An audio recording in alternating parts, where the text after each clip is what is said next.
everyone, welcome back to Sunday Live Show. Thank you so much guys for tuning in. Well guys, I'm back again with the Mzansi Soapie Stories, and today we're talking about umkhokha guys and what you can expect this week. Hey guys, before ke singene emxholweni andazi noba ndisho kakuhle na kubantu bakwaXhosa, but ke asiqale sihleke nanti ke ihlala kaMama Mzobe guys.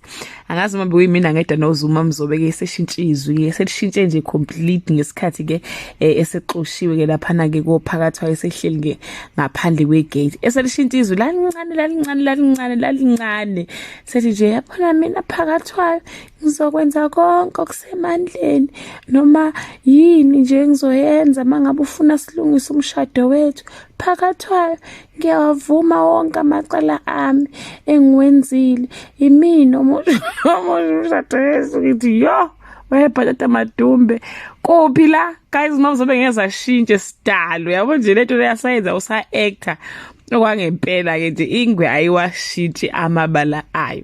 Njengoba ngishilo guys ukuthi ke uMabusi uzocela unokubonga ukuthi ke ashade ke noMvelase uma yena engazi ke guys ukuthi ke uMabusi uyapi phela ngoba phela useyithathile ikhwama sazi ke kodwa ngoba sizwe nanguSifociya ke esekhuluma ukuthi kufanele kutholakale isidumbu sika Mzobe esaficwa ke singekho ethunini. Yabona guys indaba yomkhokha nami angisayi understand ukuthi kanti ke uyonqamuka nini ngoba phela kwasengazi ukuthi uMabusi namanje umkhokha ke usamlandela futhi ke uSifociya ke uconfirmile ukuthi ngempela umkhokha usasekhona until betholeke isidumbu sika Mzobe esingazi ukuthi ke bayosithatha kuphi.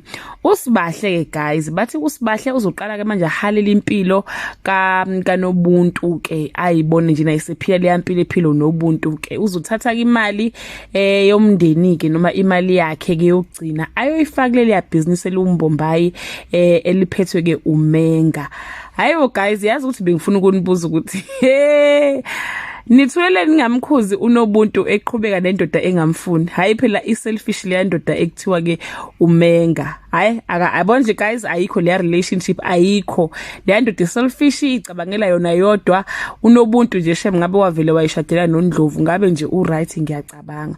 Well ke guys bese ke okuqhubekayo ukuthi ke uMama Mzobe will finally be accepted in the church with a condition ukuthi ke kufanele ahambe ke ayogezwa emanzini esefundisiwe kabusha ke imithetho yebandla njengoba ke guys kade ke esehlubukile ke esenza lezi lade zenza so ke ibandla lizomamukela uMama Mzobe bese yahamba ke ayogeza emfuleni bese ke eyabuya ke guys ebandleni ke azoba ke ilunga lebandla bamgeze nokuba umkhulu nje wayekade umkhulu nje lesasikhashanyana so ke ikona igazi kuzobe kwenzeka siyathemba ukuthi uphakathwayo ke naye bakithi uzokaphumule usizi ekade ke ebhekene nalo. That brings us to the end of this video. Do leave your comment below and share your opinion. Bye. Hello everyone.